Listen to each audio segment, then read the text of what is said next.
Salam sejahtera dalam kasih Kristus. Bapak, Ibu, Saudara sekalian, kita mengucap syukur kepada Tuhan atas kemurahan-Nya. Kita boleh ditibakan di tahun anugerah Tuhan tahun 2024.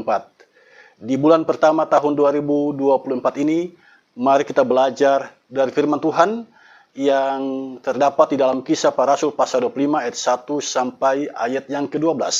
Dan firman Tuhan ini dijabarkan dengan menjawab pertanyaan MTPJ Gemim tanggal 21 sampai tanggal 27 Januari tahun 2024. Ada 3 pertanyaan yang diajukan di sini dan mari kita langsung saja masuk pada 3 pertanyaan ini. Yang pertama, apa yang dimaksud dengan hidup taat menurut hukum sesuai dengan bacaan Kisah Para Rasul pasal 25 ayat 1 sampai ayat yang ke-12. Yang kedua, mengapa gereja harus menyikapi orang yang hidup tidak taat pada hukum? Yang ketiga, bagaimana membuat kerangka program gereja dalam rangka membina anggota jemaat agar taat pada hukum? Saudara sekalian, mari kita langsung saja masuk pada pertanyaan nomor 1. Apa yang dimaksud dengan hidup taat menurut hukum sesuai dengan bacaan Kisah Para Rasul pasal 25 ayat 1 sampai ayat yang ke-12. Saudara sekalian, pertanyaan ini sangat menarik bagi kita dalam hal mendalami kebenaran firman Tuhan di dalam Kisah Para Rasul pasal 25 ayat 1 sampai ayat yang ke-12. Kita akan menggali bersama bagaimana sesungguhnya hidup taat menurut hukum berdasarkan kesaksian Kitab Kisah Para Rasul ini. Saudara, kata taat kalau mengikuti kamus bahasa kita itu artinya sikap patuh, ya.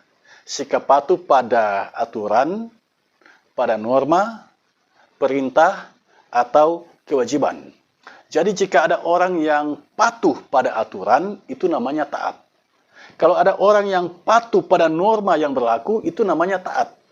Kalau ada orang yang patuh pada perintah, itu namanya taat. Jadi hidup taat pada hukum adalah hidup yang mengikuti dan mematuhi peraturan yang ditetapkan oleh pemerintah atau sistem hukum. Ya. Makna kata taat selalu berkaitan dengan perilaku yang patuh dan mengikuti ketentuan yang berlaku. Orang yang tidak mengikuti ketentuan yang berlaku tidak bisa kita katakan taat. Nah, lalu bagaimana jika dihubungkan dengan Kisah Para Rasul pasal 25 ayat 1 sampai ayat yang ke-12? Adakah di sana kita menemukan hidup taat pada hukum? Hidup taat menurut hukum. Kitab Kisah Para Rasul, saudara sekalian, kita tahu bersama ditulis oleh seorang berkebangsaan Yunani yang bernama Lukas. Ya. Lukas menulis kitab ini pada tahun 63 Masehi. Lukas menulis kitab ini untuk menunjukkan kepada kita perkembangan gereja dan peran Roh Kudus di dalamnya. Jadi jika perikop Kisah Para Rasul pasal 25 ayat 1 sampai ayat yang ke-12 ini menjadi rujukan, maka perhatian kita terfokus pada Rasul Paulus. Nah, apakah hidup taat menurut hukum kita temukan di sini? Dari perikop ini kita belajar, ternyata ada orang yang merekayasa hukum, memanipulasi hukum, menjadikan hukum mengikuti kepentingannya. Dan ada juga orang yang taat menurut hukum. Orang Yahudi dan imam dalam bacaan kita, Kisah Para Rasul pasal 12, Kisah Para Rasul pasal 25 ayat 1 sampai ayat yang ke-12, merupakan orang-orang yang memfitnah Paulus dengan tuduhan membuat kekacauan di kalangan bangsa Yahudi dengan membawa masuk orang Yunani atau orang kafir ke dalam bait Allah. Padahal sebenarnya Paulus tidak melakukan itu. Jadi karena kebencian mereka kepada Paulus, mereka menciptakan cerita ini. Nah, saudara sekalian, Hal ini kemudian dijadikan alasan oleh mereka untuk mendakwa Paulus, untuk menjatuhkan Paulus. Nah, ini menarik. Paulus yang tidak membuat kekacauan dijadikan korban pemicu kekacauan. Saat mereka menyeret Paulus dan hendak membunuhnya, pada saat itulah datang pertolongan dari seorang perwira Romawi bersama dengan pasukannya. Mereka mengamankan Paulus, kemudian membawanya ke penjara, dan pada akhirnya Paulus mendekam di penjara Kaisarea. Nah, di sini saudara sekalian kita melihat bahwa orang Yahudi punya rencana jahat pada Paulus. Jadi mereka menyeret itu hendak membunuh Paulus. Beruntunglah datang pertolongan itu. Kalau tidak, nyawa dari Paulus melayang. Padahal pada waktu itu ada hukum yang berlaku. Tidak boleh main hakim sendiri. Tetapi karena kebencian itu begitu besar, mereka berusaha untuk membunuh Paulus. Ini menjadi catatan penting bagi kita. Jika seseorang sudah berada dalam kebencian yang hebat, hukum tidak lagi dia indahkan. Nah, saudara sekalian, saat mereka menyeret Paulus, Paulus ditolong oleh seorang perwira Romawi, dimasukkan ke dalam penjara di Kaisarea, dan disinilah kita melihat orang Yahudi dan imam menjadikan hukum itu sebagai alat untuk melayani kepentingan mereka. Dalam ayat 2 jelas, di balik sikap mereka yang mendukung hukum, terselip rencana jahat main hakim sendiri, mau membunuh Paulus jika Paulus diizinkan diadili di Yerusalem. Paulus mengetahui rencana itu. Bagi orang Yahudi dan imam, hukum itu tidak mereka taati. Mereka memilih main hakim sendiri, dan perilaku semacam ini masih kita lihat di dalam kehidupan bermasyarakat dan bernegara.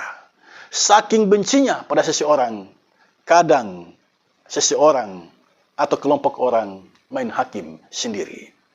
Nah, Festus, sang prokurator atau sang gubernur saat itu juga punya kepentingan. Mari kita baca ayat 9. Tetapi Festus yang hendak mengambil hati orang Yahudi menjawab Paulus, katanya, apakah engkau bersedia pergi ke Yerusalem supaya engkau dihakimi di sana di hadapanku tentang perkara ini? Saudara, ini pertanyaan jebakan, pertanyaan yang diajukan hanya untuk menyenangkan hati orang Yahudi. Tetapi Paulus mesti mawas diri, karena ini pertanyaan jebakan. Jika Paulus menjawab ya, Festus senang, dan orang Yahudi paling senang. Festus senang karena dia bisa mengambil hati orang Yahudi. Sedangkan orang Yahudi senang karena mereka punya kesempatan untuk membunuh Paulus jika mereka berjalan menuju ke kota Yerusalem. Jadi di sini kita melihat hukum tidak ditaati oleh orang Yahudi. Ada rekayasa atau manipulasi di balik sikap mau mentaati hukum. Lalu bagaimana dengan Paulus? Apakah Paulus masuk di dalam jebakan itu? Tidak, saudara. Dengan hikmat Tuhan, Paulus berbicara tegas dalam ayat yang ke-10 sampai ayat yang ke-11. Intinya, aku naik banding kepada Kaisar. Di sini sikap Paulus jelas. Hukum harus ditaati. Ketika ada permainan di pengadilan tingkat bawah di tangan Festus sang prokurator atau sang gubernur, Paulus naik banding. Nah, saudara sekalian, sampai di sini jelas Paulus adalah seorang yang taat pada hukum. Dia ikhlas menjalani masa tahanan di Kaisarea dan dia mau diadili, tetapi bukan di Yerusalem, tetapi di Kaisarea, sebab pusat pemerintahan prokurator atau gubernur saat itu adalah Kaisarea. Tetapi ketika ada upaya untuk membawa dia ke Yerusalem dan itu membahayakan dirinya, Paulus naik banding kepada Kaisar. Jadi yang dimaksud dengan hidup taat menurut hukum berefleksi dari Kisah Para Rasul pasal 25 ayat 1 sampai 12 ini adalah hidup mengikuti peraturan yang berlaku pada saat itu, yakni hukum dari Kekaisaran Romawi. Itulah jawaban saya untuk pertanyaan nomor 1. Dan sekarang mari kita masuk pada pertanyaan nomor 2. Mengapa gereja harus menyikapi orang yang hidup tidak taat pada hukum? Saudara sekalian, apa itu hukum? Hukum adalah peraturan atau adat yang secara resmi dianggap mengikat yang dikukuhkan oleh pemerintah. Ada seorang pakar hukum yang bernama Hugo de Groot. Baginya hukum adalah peraturan tentang perbuatan moral yang menjamin nilai-nilai keadilan. Karena itu, hukum harus ditaati. Jika hukum tidak ditaati, maka nilai-nilai keadilan itu tidak akan terpelihara. Jika hukum tidak ditaati, yang ada adalah kekacauan. Tujuan hukum adalah memberikan keadilan, kepastian hukum, dan kemanfaatan bagi masyarakat. Itu tujuan diciptakannya hukum. Nah, dalam kesadaran ini, gereja harus menyikapi orang yang tidak taat pada hukum. Mengapa? Ada 3 alasan yang boleh saya kemukakan melalui kesempatan ini. Yang pertama, gereja adalah benteng moralitas umat. Gereja mengajar umat untuk taat kepada Allah, dan taat kepada peraturan-peraturan yang berlaku dalam kehidupan berbangsa dan bernegara. Yang kedua, ketidaktaatan pada aturan itu membuat kehidupan tidak tertib alias kacu. Gereja mengemban misi menghadirkan damai sejahtera. Yang ketiga, gereja bersinergi dengan pemerintah dan lembaga manapun untuk berjalan sesuai dengan hukum yang berlaku, agar kehidupan bersama itu dapat berjalan dengan baik. Saudara sekalian, itulah jawaban saya untuk pertanyaan nomor 2. Dan sekarang kita masuk pada pertanyaan yang terakhir, pertanyaan nomor 3.